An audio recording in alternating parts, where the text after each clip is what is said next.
लेकिन एक बात बताऊं भक्तों, भगवान कन्हैया द्वारका में ज्यादा दिन सुखी नहीं रहे। आप लोग सोचते होंगे द्वारका में कौन सा पहाड़ टूटा? द्वारका में सत्राजित नाम का यादव था, उसने भगवान सूर्य की तपस्या की। 11 महीने एक पैर पे खड़ा रहा। भगवान सूर्य प्रकट हो गए, कहने लगे यादव जी तुम्हारे नियम संयम भक्ति पर बड़े प्रसन्न हैं, वरदान मांग लो। सत्राजित कहने लगा आप अपनी इच्छा ही से दे दो महाराज। तो भगवान सूर्य ने एक मणि दी, जिस मणि का नाम था स्मंतक मणि। मणि ने कह के अगर उसको कामधेनु कहा जाए तो ज्यादा अच्छा है, क्योंकि उसमें एक विशेषता थी मणि में। सत्राजित सुबह स्नान करके अर्घ्य देकर जब मणि का पूजन करता था तो उससे 8 मन सोना एक बार में निकलता था।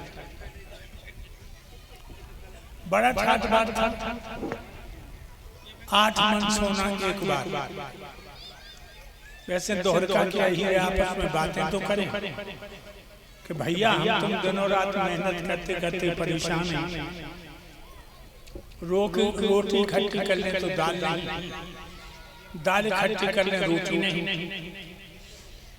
और जो सत्राजित नींद टिनोपा लगाए टनाटन नेता बना घूमत जाके घर को खर्च कैसे चलता?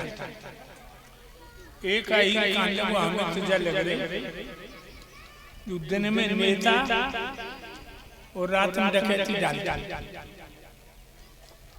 एक ही बोला नहीं तो अगर डकैती डालता तो राजवंश को पता लगता।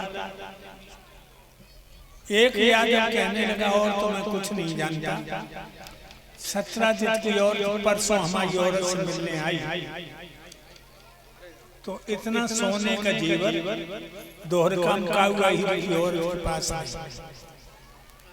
तो भक्तों बातें जो चल रही, लेकिन ये किसी को नहीं मालूम कि इसके पास मणि है, उससे सोना निकलता है। और जो अहीरम यम कभी हो रहे क्या, जो अहीर पे गर्मी नहीं डरता। अगर जाने 100 क्विंटल धान पैदा कर ले तो पड़ोसी पे इसे कर पड़ियो। आगरा में एक मीटिंग हुई, उसमें हम गए तो एक गुप्ता रहे बैठे, मैं पीछे ना खड़े रहे तो धक्का लगा। हमने कहा धक्का कैसे मार? वो गुप्ता का धक्का का मारो, सांस लगी। हमने की गुप्ता जी कौन चाची सुखा था? गुप्ता बोले हम खाते सो तुम्हारे बाप नहीं खाओ। हम सो तुम क्या खाते? कान लगो हम गम खाते।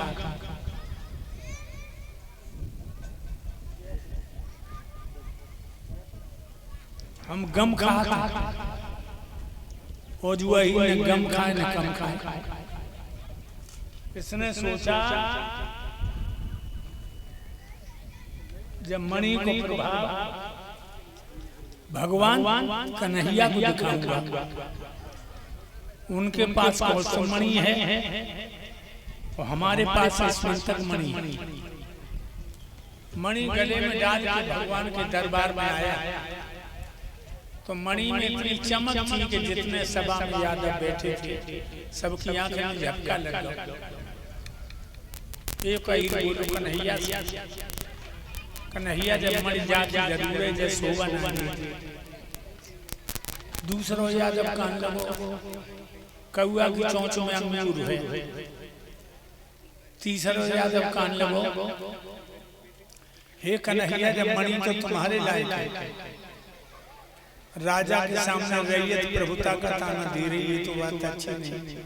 भगवान कन्हैया कहने लगे अरे यादवो ये लालच बेकार है, काउन मेहनत करें कोई चीज कमाई हो भाई हम ले रहे ये तो बात अच्छी नहीं। मणि में चमक इतनी रहे लोगों कि सबकी आंखें चकाचौंध हो गई। भगवान ने क्या किया? मोहन ने मोहन माया में जब धीरे से मुस्कुरा दिया, आधार कन्हैया का मुस्की ने उस मन को जुगनू बना दिया।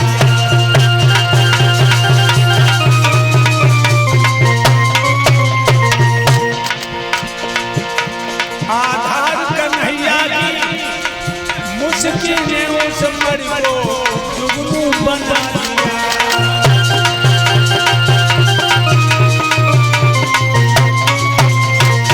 मेरे भक्तों, भगवान के दांत इतने चमकीले थे कि मर्द जुगनू बन गए। भगवान कन्हैया कहने लगे अरे यादवो ये लालच बेकार है। काउन मेहनत करके कोई चीज कमाई बाय हम ले लें ये तो बात अच्छी नहीं। वैसे राजा के नाते अगर हमको देना चाहे तो दे दे। भगवान ने तो इशारा कर दो। सत्रा समझ लियो कन्हैया के मुंह में पानी भर आओ। समय का फेर देख के उठा अपना घर गया। अपने छोटे भैया प्रसेन के गले में मणि डाल दिया और कान ले वो भैया जब मणि को हिफाजत से रखियो। जहाँ पे यादवन की नजर खराब हो गई, कन्हैया की नीयत खराब हो गई। प्रसेन सत्रा को भैया घर में उनको कान ले वो भाई भाई अहिरन के बाप जब लागत तो ना लगी नीयत खराब हो गई। वो तो तुम थे जो बातें सुन के चले आए। हम हो तो ऐसे जवाब देते। कन्हैया की उठन जवाब नहीं तो भाई भाई भौजी की थैलियां देवर को मिली तो शराब बन गई। हम रख रहे हैं मणि को और कन्हैया की हिम्मत है तो हमसे मांगे। और इतना कह के मणि गले में डाली और प्रसेन जंगल में शिकार को चलो। ये तो प्रसेन जा जाऊंगे तो शेर आएगा।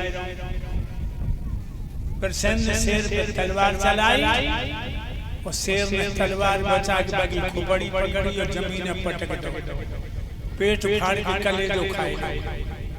प्रसेन मर गया। मणि मुंह में दबा करके शेर चला। जो त्रेता युग में ऋषराज जामवंत थे राम की सेना में, वो जामवंत की गुफा से होकर के शेर निकला। जामवंत का अंदर शेर के मुंह में मणि कहां से आ गया? पैर पकड़ के जमीन पर पटक के मार डाला शेर को और मणि लेकर जामवंत गुफा के अंदर चले गए। अब मणि तीसरी जगह पहुंच गई। जब 15 दिन पे से लौट के नहीं आया तो सत्संग को संदेह हो गया कि मणि के लालच में कन्हैया ने हमारे भैया प्रसेन को मार डाला। लग गई चोरी भगवान। ये कथा जो सुनेगा उसे कभी झूठी चोरी नहीं लगेगी। इसलिए कीर्तन बोल रहे हो भगवान को चोरी लगी।